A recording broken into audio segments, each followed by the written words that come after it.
Madame le garde des Sceaux, ministre de la Justice, Messieurs les ministres, chers collègues députés. Madame le ministre, je voterai non contre ce projet d'amnistie parce que je ne comprends pas ce qui motive ce projet.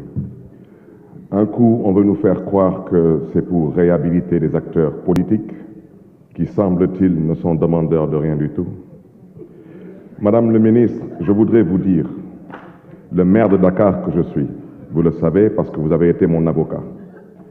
Vous savez aujourd'hui que je suis exclu des listes électorales pendant 5 ans parce que j'ai été définitivement condamné dans une attaque lâche contre une institution de la République. Attaqué avec des vidéos à l'appui, je suis le seul à être jugé. Personne d'autre n'est jugé. Et aujourd'hui, je suis exclu des listes électorales. Ça veut dire que si l'élection se tient en 2029, je ne peux pas être candidat et je ne peux plus être candidat à la mairie de Dakar. Ça veut dire que si aujourd'hui, on considère que moi qui suis attaqué dans une institution de la République, je n'ai plus le droit de pouvoir compétir parce que j'ai soi-disant été jugé par des magistrats qui se disent être indépendants. Je préfère ne pas commenter parce que je préfère garder mon opinion personnelle. Je pense aujourd'hui, et là je m'adresse au président de la République, qu'on n'a pas besoin d'une loi d'amnistie pour réintégrer les acteurs politiques. Tout ce qu'on a besoin, c'est de modifier quelques articles de la loi électorale.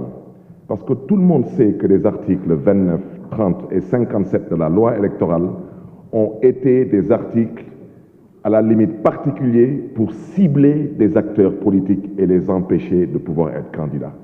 Donc, je souhaiterais demander au président de la République de bien vouloir reconsidérer sa position. Madame le ministre, je ne partage pas le point de vue de certaines personnes.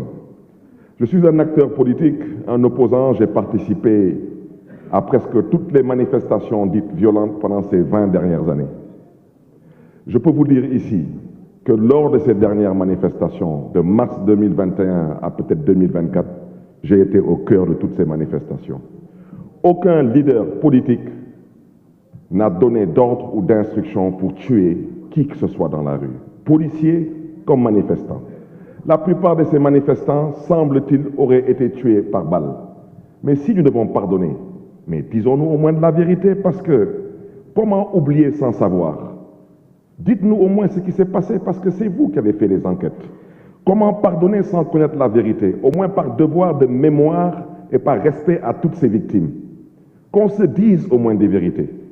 Si le président de la République veut pardonner, le président de la République doit aujourd'hui prendre sur lui, s'il est sincère, la responsabilité de sortir tout le monde de prison et de permettre à tout le monde de participer à des élections. Laissez les Sénégalais juger et voter. Ça ne sera pas la fin du monde. Le génie sénégalais a toujours su surmonter des difficultés.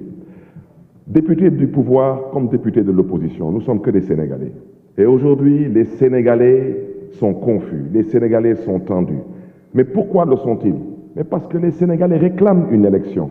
Et c'est au président Macky Sall de faire preuve aujourd'hui de hauteur, de grandeur. Oui, il dit qu'à partir du 2 avril, il n'est plus président de la République du Sénégal. Mais en même temps, il nous dit qu'il ne peut pas partir le 2 avril parce qu'il n'a pas de successeur. Mais en même temps, il dit qu'il ne sait pas qui doit organiser l'élection. Mais c'est lui qui doit l'organiser. Et je pense que c'est là-bas que se trouve, Madame le ministre, la cohésion nationale. C'est là-bas que se trouve la paix. Chers collègues, dépassionnons le débat. Monsieur le Président de la République, les Sénégalais vous attendent sur une date pour l'élection. Les Sénégalais attendent de vous votre pardon. Libérez les détenus politiques, libérez les prisonniers politiques, libérez les leaders politiques et laissez le soin aux Sénégalais de choisir le prochain président de la République. Que le Sénégal connaisse une fois de plus le charme de la démocratie. Et je sais, Madame le ministre, qu'on saura éventuellement compter sur vous. Je vous remercie. Merci. La parole est à notre collègue Oumar Sissé, suivi de Massata Sambo.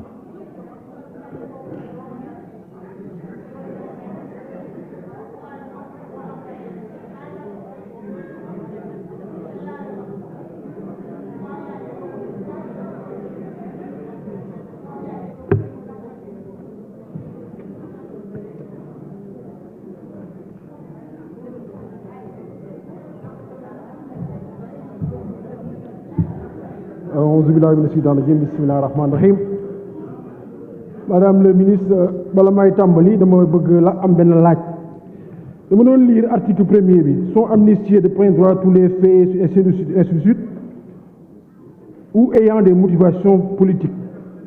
Est-ce que par exemple quand un vendeur, un trafiquant de cocaïne, il fait le trafic pendant toutes ces 3 années après, mais c'est pour des motivations politiques, c'est pour développer sa clientèle politique, est-ce que ça fait partie de cela? C'est pour des motivations politiques, c'est pour renforcer sa base politique. Il fait du trafic de drogue, de cocaïne, n'importe quoi. Est-ce que ça fait partie de la loi? Madame le ministre, le président Macky Sall a eu 4380 jours, 12 ans, mu gérer réew mi. Est-ce que très sérieusement, vous pensez qu'en 27 jours, ci ñaar fukki fan ak juróom-ñaar mën na pacifier ak réconcilier les Sénégalais wax gi dafa rëy de est-ce que foog nga ne ko ci ñaar fukki fan ak juróom-ñaar mën na loolu? li ma ci yokk mooy lu ne wax nañ ko fi li xew yëpp ñu ne li xew yëpp dama jàpp ni kenn bëggatul mu xew wante ñun xamuñu li xew man kat dama bëgg a xam buñ ne ki fi ñëwaat nan la mën a dimbali ki fi ñëwaat ëllëg mooy ñu xam li xew man xamu li xew ndax lu ne wax nañ ko fi lu ne wax nañ ko fi waaw bu ñu bëggee loolu bañ amaat waaye nañ xam li xew man da xamu li xew waaye li ma ci yokk nag mooy yi ñun ñii ñëpp ñetti at ñu naan ñu force occulte ñu naan ñu terroriste jihadiste sanguinaire brûleur du pays insurrection après nga ni léegi dama bëgg a apaiser pays bi léegi pour apaiser pays bi ñi may wax nit ñooñu ma naan wax sanguinaire brûleur tout dama leen di bàyyiwaat ci réew mi pour ñu nekk man comprendre du ma tellement gars yi est-ce que comprendre ngeen man comprendre moom yow nga toog ñetti at brûleur sanguinaire tortionnaire terroriste jihadiste destructeur léegi nag nga ni ñooñu nga woowee loolu noonu naa leen bàyyi ci biir askan bi ndax loolu mooy apaiser réew mi mais c'est pas un non-sens là ça veut dire que c'était pas sérieux donc dama ni nañu def attention. Aidons les familles à faire le deuil bu leen reyaat ñoo ñaari yoon aidons les familles à faire le deuil damay terminer rek lu gàtt la ñun député de la majorité yenn saa yi dama naan seen waa ji xanaa bala moo dem dafa leen bëgg a doggali ma ni dama ne bëgguma mu doggali leen il y a 1 mois mu indi leen fi une loi scélérate forcé leen ngeen voté ko àddina bépp mamb leen mu indi waate leen lii ngal la bu leen nangu mu doggali leen même à nos députés de l'opposition non inscrits opposition Yewwi ñun ñëpp même tout le monde n'acceptons jamais de voter cette loi mais faisons plus. Combattons cette loi. Parce que suñu d'accordul ci dëgg ba jot réew mi suñu yoree réew mi duñu doxalee dëgg fi may terminer mooy